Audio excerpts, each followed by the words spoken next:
കോൺഗ്രസിന്റെ പ്രകടന പത്രികയ്ക്കെതിരെ മോദി വിരൽ ചൂണ്ടി സംസാരിച്ചപ്പോഴേ പ്രതീക്ഷിച്ചതാണ് കോൺഗ്രസിൽ നിന്ന് മോദിക്ക് കണക്കിന് കിട്ടുമെന്ന്. അതുതന്നെ സംഭവിച്ചു.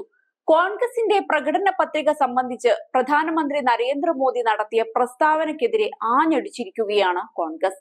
ന്യായ് പത്രികയിൽ എവിടെയാണ് ഹിന്ദു മുസ്ലിം എന്നിങ്ങനെ പരാമർശിച്ചിട്ടുള്ളതെന്ന് കാണിച്ചു തരാൻ പ്രധാനമന്ത്രിയെ വെല്ലുവിളിച്ചിരിക്കുകയാണെന്നാണ് കോൺഗ്രസ് തുറന്നടിച്ചത്. പ്രധാനമന്ത്രി പദത്തിലിരുന്നാണ് ഇത്തരത്തിൽ മോദി നുണപ്രചരണം നടത്തുന്നതെന്നും കോൺഗ്രസ് കുറ്റപ്പെടുത്തുന്നുണ്ട്. തെരഞ്ഞെടുപ്പിൽ ജയിക്കാൻ വേണ്ടി നിങ്ങൾ ഹിന്ദു മുസ്ലിം എന്ന പേരിൽ നുണകൾ പ്രചരിപ്പിക്കുകയാണ്. തങ്ങളുടെ പ്രകടന പത്രികയിൽ മുസ്ലിം ഹിന്ദു എന്നിങ്ങനെ എന്തെങ്കിലും വാക്കുണ്ടെങ്കിൽ കാണിച്ചു തരാൻ ഞാൻ പ്രധാനമന്ത്രിയെ വെല്ലുവിളിക്കുകയാണ്. ഒന്നുകിൽ നിങ്ങൾ ഈ വെല്ലുവിളി സ്വീകരിക്കുക, അല്ലെങ്കിൽ നുണ പറയുന്നത് അവസാനിപ്പിക്കുക എന്നാണ് കോൺഗ്രസ് വക്താവ് പവൻ ഖേര പറഞ്ഞത്.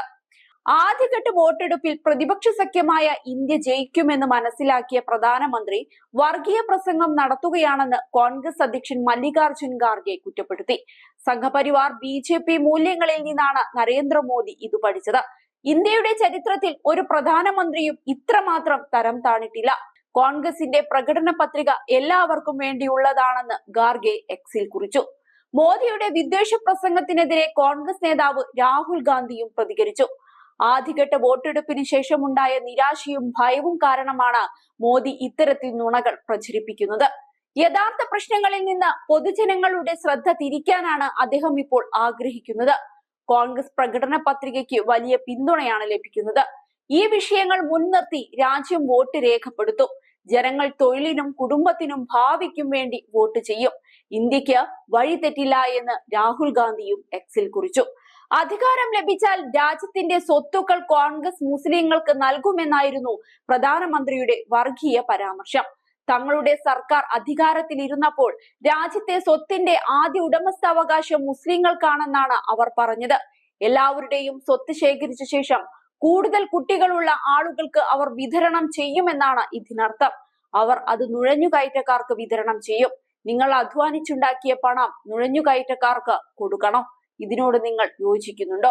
അമ്മമാരെ, സഹോദരിമാരെ, ഈ അർബൻ നക്സൽ ചിന്താഗതികൾ നമ്മുടെ അമ്മമാരുടെയും പെങ്ങൾമാരുടെയും താലിമാലകൾ പോലും ബാക്കി വെക്കില്ല എന്നായിരുന്നു കോൺഗ്രസിനെ കുറ്റപ്പെടുത്തി രാജസ്ഥാനിൽ വെച്ച് മോദി പറഞ്ഞത്. ഏതായാലും മോദിയുടെ ഇത്തരം വാക്കുകൾ ഇത്തവണ കോൺഗ്രസിന്റെ ആത്മവിശ്വാസത്തെ തെല്ലും ബാധിച്ചിട്ടില്ല. കാരണം സ്വാതന്ത്ര്യം ലഭിച്ച ശേഷം ഇതുവരെ നടന്ന ലോക്സഭാ തെരഞ്ഞെടുപ്പുകളിൽ നിന്ന് വ്യത്യസ്തമായ രീതിയിലാണ് കോൺഗ്രസ് ഇത്തവണ ഒരുങ്ങിയിരിക്കുന്നത്. വളരെ കുറഞ്ഞ സീറ്റിൽ മാത്രമേ കോൺഗ്രസ് ഈ ലോക്സഭാ തെരഞ്ഞെടുപ്പിൽ മത്സരിക്കുന്നുള്ളൂ. 300 മുതൽ 320 വരെ സീറ്റിലാണ് പാർട്ടി സ്ഥാനാർത്ഥികൾ മത്സരിക്കുന്നത്. BJP നേതൃത്വം നൽകുന്ന NDA ഒരു ഭാഗത്തും ചിതറിക്കിടക്കുന്ന പ്രതിപക്ഷ പാർട്ടികൾ മറുഭാഗത്തും എന്നതായിരുന്നു മാസങ്ങൾക്ക് മുൻപുള്ള ഇന്ത്യയുടെ രാഷ്ട്രീയ ചിത്രം. എന്നാൽ പിന്നീട് എല്ലാം മാറിമറിഞ്ഞു.